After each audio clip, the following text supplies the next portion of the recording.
Hello friends, welcome to our YouTube channel that is IP trend. और आज की class में हम डिस्कस करने वाले हैं यूनिफॉर्म रिसोर्स लोकेटर्स के बारे में। जैसा कि आप सब जानते ही हैं कि हम क्लास 12 इंफॉर्मेटिक प्रैक्टिसेस का सिलेबस जो है वो कवर कर रहे हैं और इस सीक्वेंस में हम सिलेबस की फर्स्ट और सेकंड यूनिट कवर कर चुके हैं। एट प्रेजेंट ये हमारी थर्ड यूनिट चल रही है। थर्ड यूनिट में हमारे 2 चैप्टर्स कवर होते हैं, that is chapter 9 and chapter 10। Chapter 9 हमने ऑलरेडी कवर कर लिया है, जिसमें नेटवर्क का बेसिक इंट्रोडक्शन था। किस किस टाइप के नेटवर्क्स होते हैं, कौन कौन सी टोपोलॉजीज होती हैं, कौन से हार्डवेयर डिवाइसेस, वो सब हमने चैप्टर 9 में पढ़ा।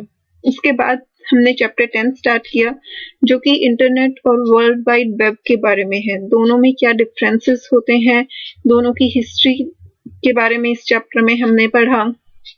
अब इसके बाद जो है हमारा मेन टॉपिक्स चल रहे हैं, जिसमें हमने वेब सर्वर्स के बारे में ऑलरेडी कवर कर लिया है। आज हम यूआरएल्स के बारे में पढ़ेंगे और आगे आने वाली क्लासेस में websites, web browsers, web pages के बारे में हम डिटेल में स्टडी करेंगे।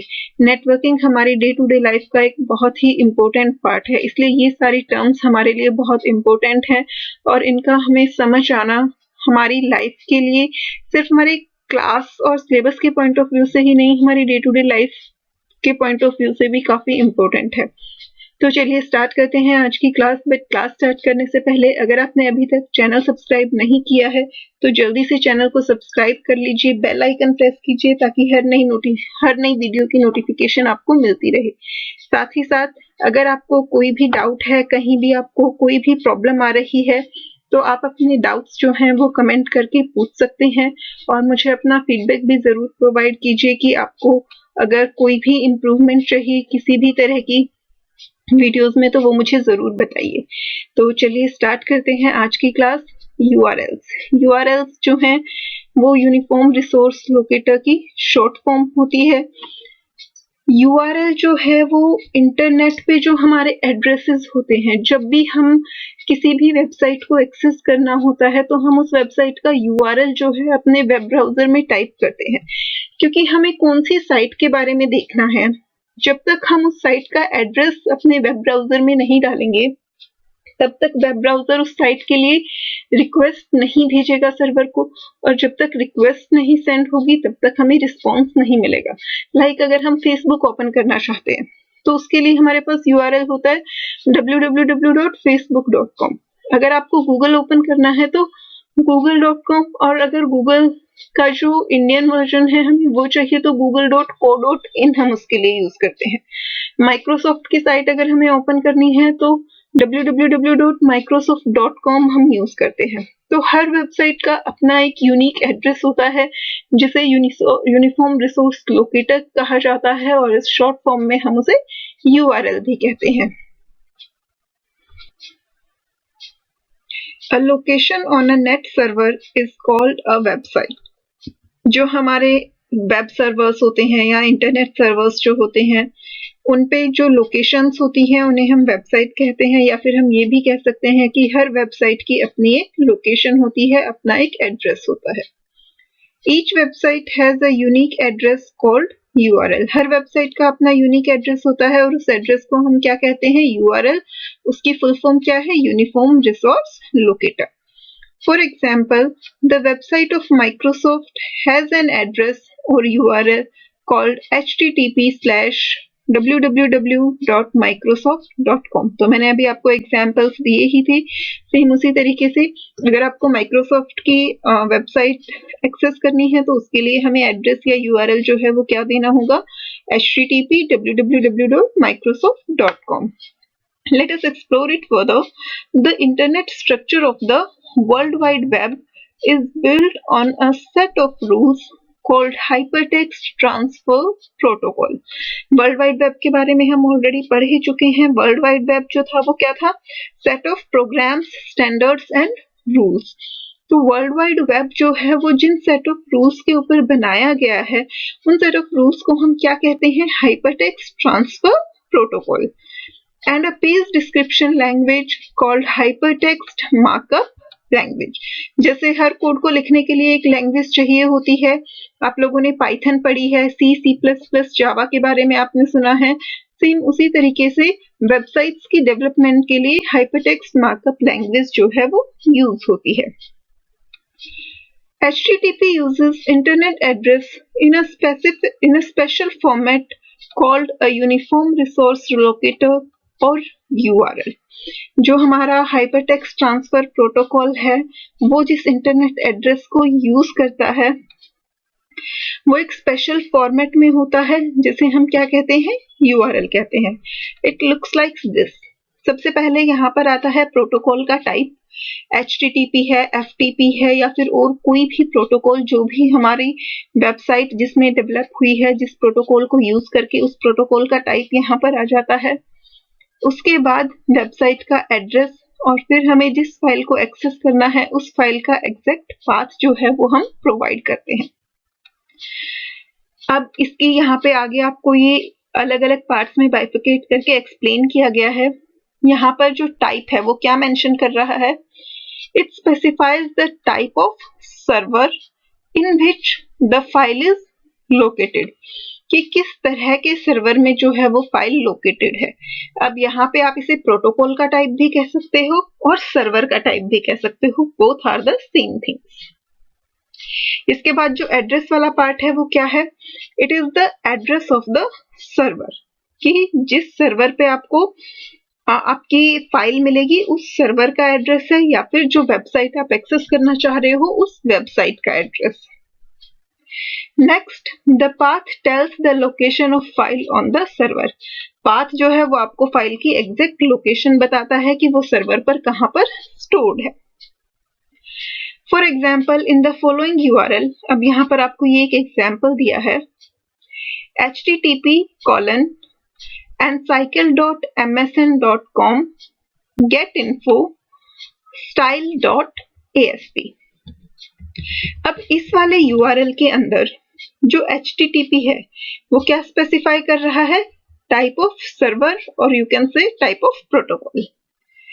encycle.msn.com क्या है, एड्रेस पार्ट है, it means address of the server. और उसके बाद ये जो रिमेनिंग पोर्शन है getinfo/style.asp, ये क्या है, ये आपकी फाइल का पाथ है, path of the file style.asp, right. इसी तरीके से आप जब भी वेब ब्राउजर ओपन करेंगे वहां डिफरेंट साइट्स डालेंगे तो आपको पता चलेगा URL जो है वो कितने पार्ट्स में डिवाइडेड होता है, वहां से आप इजीली इस चीज को देख सकते हैं। ये आपको कुछ और एग्जांपल्स दिए गए हैं URL के, और इन एग्जांपल से आप ये भी समझ सकते हैं कि ये जरूरी नहीं है कि टाइप जो है वो हमेशा HTTP हो। ये देखिए जो फर्स्ट एग्जांपल है यहाँ पे टाइप क्या है, FTP। सेकेंड एग्जाम्पल में आपका टाइप क्या है, HTTP, और जो थर्ड एग्जाम्पल है उसमें टाइप क्या है, न्यूज। इस तरीके से नाउ अब इसके बाद हम आ जाते हैं एलिमेंट्स ऑफ URL। अभी तक हमने URL के बारे में पढ़ा कि URL जो है वो क्या होता है। अब इसके कंपोनेंट्स जो हैं वो क्या क्या होते हैं। By now you have come to know that a URL, Uniform Resource Locator, is an address of a file on internet, कि अभी तक हम ये पढ़ चुके हैं कि URL जो है वो इंटरनेट पे किसी भी फाइल का एड्रेस होता है। Now let us discuss the components or syntax elements of URLs. A file's internet address or URL is determined by the following. एक जो URL होता है उसके ये सभी कंपोनेंट्स होते हैं। First one is type of server और प्रोटोकॉल, जो कि मैंने अभी आपको बताया। आपकी बुक में मेंशन था टाइप ऑफ सर्वर, बट मैंने आपको बता ही दिया था कि आप उसे टाइप ऑफ सर्वर भी कह सकते हैं और टाइप ऑफ प्रोटोकॉल भी। सेकेंड वन इज नेम और address of the server on the internet. जिस सर्वर को हम रिक्वेस्ट भेज रहे हैं, जिस वेबसाइट की हम रिक्वेस्ट भेज रहे हैं, उसका नाम और उसका address. Third one is location of the file on the server. अब उस वेबसाइट की से भी हमें कौन सी पर्टिकुलर फाइल एक्सेस करनी है, उसकी exact location. Intelligent browsers like Netscape navigator, Mozilla Firefox, internet explorer can display files in just about any format available on any of the common type of servers. जितने भी हमारे पास recent या फिर हम कह सकते हैं मॉडर्न वेब ब्राउजर्स हैं, like Mozilla, internet, Google Chrome, ये सब फाइल्स को जो है वो किसी भी फॉर्मेट में डिस्प्ले कर सकते हैं। Table 10.1 lists the type of servers you may encounter। अब यहाँ पे ये आपको टेबल 10.1 दी गई है जिसमें कुछ सर्वर्स के नाम दिए गए हैं। उन सर्वर में कौन सा प्रोटोकॉल है वो यहाँ पर आपको गिवन है, along with the protocol they use and the types of information they provide। तो इस टेबल में आपको सर्वर का नाम, वो जो भी प्रोटोकॉल यूज करता है वो, और साथ साथ वो किस तरह की इंफॉर्मेशन प्रोवाइड करता है, ये तीनों पॉइंट्स जो हैं वो दिए गए हैं। In any typical URL, for example, http://www.khos.com, HTTP identifies both the protocol and server। तो इस URL में जो HTTP है वो सर्वर नेम भी है और वो प्रोटोकॉल नेम भी है। According to a standard URL syntax, a colon and 2 follows the protocol server। जब भी हम कोई भी URL टाइप करते हैं तो प्रोटोकॉल के नाम के बाद हमेशा क्या आता है, एक कॉलन और उसके बाद 2 जो हैं वो यूज होते हैं। अब ये टेबल आपको दी हुई है जिसमें मेन प्रोटोकॉल्स लिस्ट किए हुए हैं, तो आप इनसे एक बार गो थ्रू कर लें क्योंकि ये जो है वो आपको कई जगह एग्जाम्पल्स में देखने को मिलेंगे। First one is FTP। FT की full form file transfer protocol, और FTP सर्वर जो है वो जिस प्रोटोकॉल को यूज करता है तो वो है क्या है, फाइल ट्रांसफर प्रोटोकॉल। ये इंफॉर्मेशन जो है किस फॉर्मेट में प्रोवाइड करता है, text and binary files that are organized in a hierarchical structure much like a family tree। जो FTP सर्वर है वो फाइल ट्रांसफर प्रोटोकॉल को सपोर्ट करता है और वो इंफॉर्मेशन को बाइनरी फाइल की फॉर्मेट में प्रोवाइड करता है जिसमें टेक्स्ट इंफॉर्मेशन होती है, और वो किस स्ट्रक्चर में ऑर्गेनाइज्ड होती है, हायरार्किकल स्ट्रक्चर में। हायरार्किकल स्ट्रक्चर क्या होता है, जो कि एक फैमिली ट्री के जैसे दिखता है।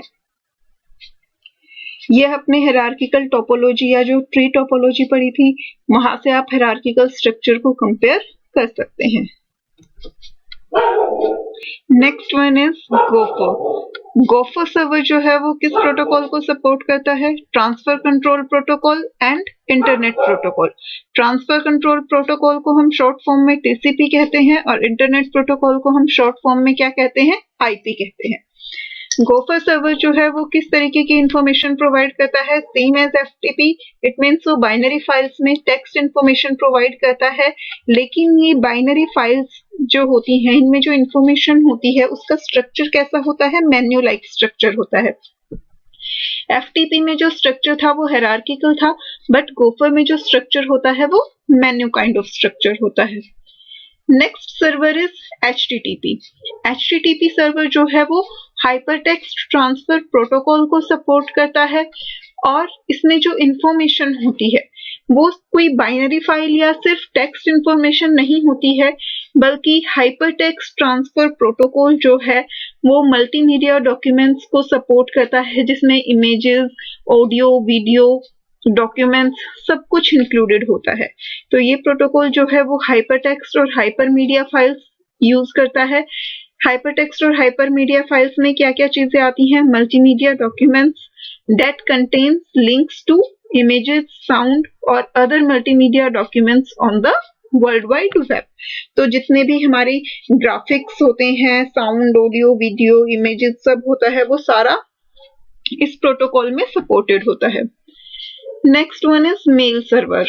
मेल सर्वर जो ईमेल के लिए यूज होता है, मेल सर्वर जो है वो पोस्ट ऑफिस प्रोटोकॉल को फॉलो करता है, और इसके साथ साथ सिंपल मेल ट्रांसफर प्रोटोकॉल को भी फॉलो करता है। पोस्ट ऑफिस प्रोटोकॉल को हम POP भी कहते हैं, और सिंपल मेल ट्रांसफर प्रोटोकॉल की शॉर्ट फॉर्म जो है वो क्या होती है, SMTP। तो मेल सर्वर जो है वो POP और SMTP दोनों ही प्रोटोकॉल्स को फॉलो करता है, और इसका पर्पस क्या होता है, मैसेजेस सेंड विया इलेक्ट्रॉनिक मेल। तो ये जो इंफॉर्मेशन प्रोवाइड करता है वो कौन सी होती है? जो हम ईमेल्स के थ्रू मैसेजेस भेजते हैं वो messages. Next server is news server. News server जो है वो कौन सा प्रोटोकॉल फॉलो करता है? NNTP, network news transfer protocol. Short form में हम इसे कह देते हैं NNTP। इसमें जो इंफॉर्मेशन होती है वो किस टाइप की होती है? News groups that are organised in a hierarchical structure.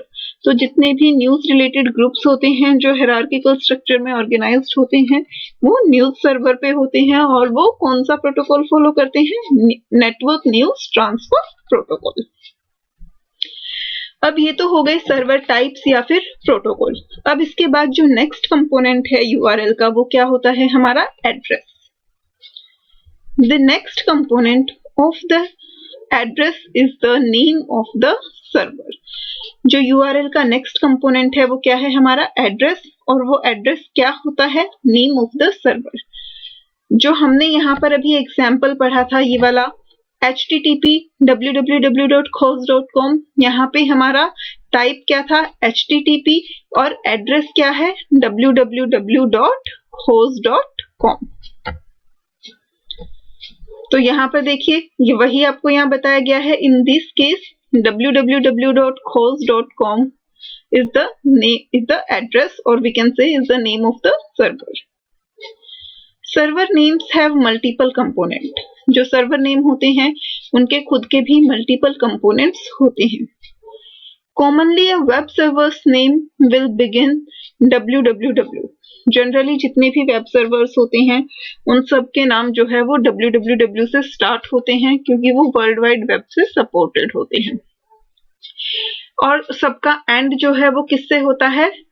.com से होता है। लेकिन मोस्टली हम यहाँ पे कह सकते हैं, ये नहीं कह सकते कि जितने भी एड्रेसेस होते हैं वो सभी www से स्टार्ट होते हैं और .com पे खत्म होते हैं। ये सिर्फ एक कॉमन एग्जांपल है कि जितने भी हम जनरली URLs देखते हैं वो फिनिश या तो .com, .org, .edu, .gov इस तरीके के सफिक्स के साथ जो है वो फिनिश होते हैं।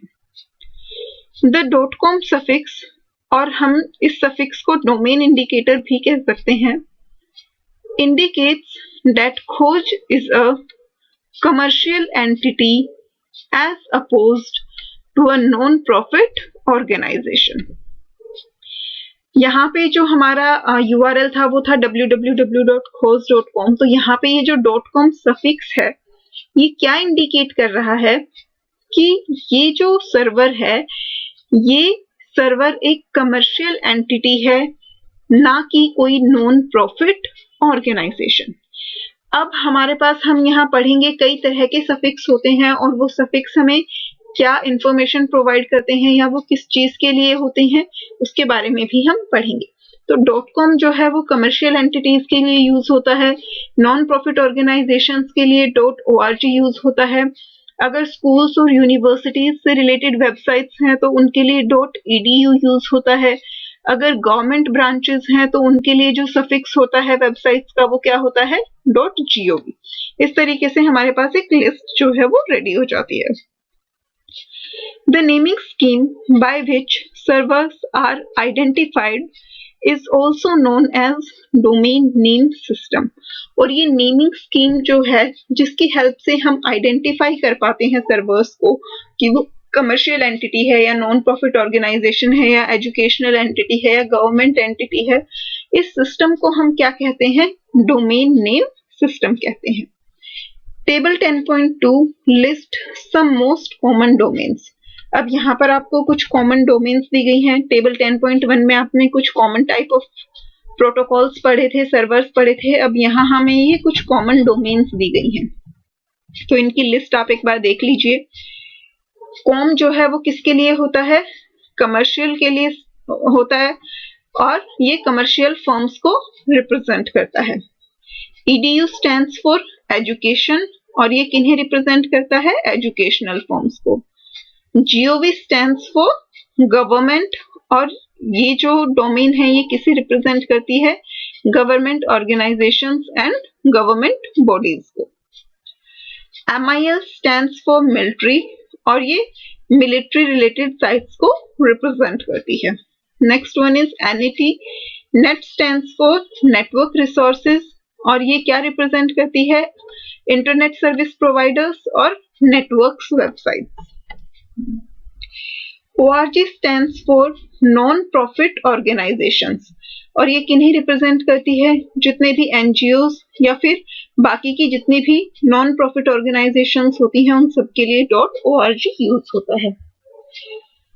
CU used for company and it represents listed companies. जितनी भी हमारी लिस्टेड कंपनीज होती हैं उनकी जितनी भी वेबसाइट्स होती हैं उनके लिए डोमेन कौन सी यूज होती है? CU. TV stands for television, और ये कौन सी साइट्स रिप्रेजेंट करता है? जितने भी टीवी चैनल होते हैं हमारे और जितनी भी कंपनीज होती हैं टीवी चैनल से रिलेटेड उन सब के लिए कौन सी डोमेन यूज होती है? TV यूज होती है. अब इसके साथ साथ डोमेन में एक पार्ट और होता है जो कि कंट्री रिलेटेड होता है. हर कंट्री के लिए अपने अलग अलग जो है एब्रीवेशंस होते हैं और वो हर वेबसाइट के एड्रेस में एज अ सफिक्स ऐड हो जाते हैं. जैसे आपने गूगल सबने यूज किया होगा, तो जब आप गूगल का अगर कभी भी URL देखोगे तो वो URL क्या होता है? www.google.co.in. In stands for India, और उसकी लिस्ट जो है ये हमें यहाँ पर दी हुई है. AU stands for Australia, CA stands for Canada, DK stands for Denmark, FR stands for France, IN stands for India, JP stands for Japan, NZ stands for New Zealand and UK stands for United Kingdom. तो ये आपको थोड़ा सा ध्यान रखना है कि कौन सी कंट्री के लिए कौन सा सफिक्स जो है वो यूज होता है. यही चीज आपको यहाँ पर एक्सप्लेन की गई है. In addition to it, a two-letter abbreviation indicating the country name may be used. कि जो हमने ये टेबल 10.2 में जो ये डोमेन्स पढ़ी, इन डोमेन्स से एक्स्ट्रा टू लेटर एब्रीवेशन जो है वो भी यूज की जाती है सर्वर नेम्स में, जो क्या रिप्रेजेंट करती है? कंट्री नेम को रिप्रेजेंट करती है. For example www.microsoft.co.in. तो ये क्या रिप्रेजेंट करेगा? माइक्रोसॉफ्ट की जो इंडियन वेबसाइट है जो इंडिया कंट्री के लिए ऑर्गेनाइज की गई है उसे ये रिप्रेजेंट करेगा. Here the last IN suggests that it is based in India.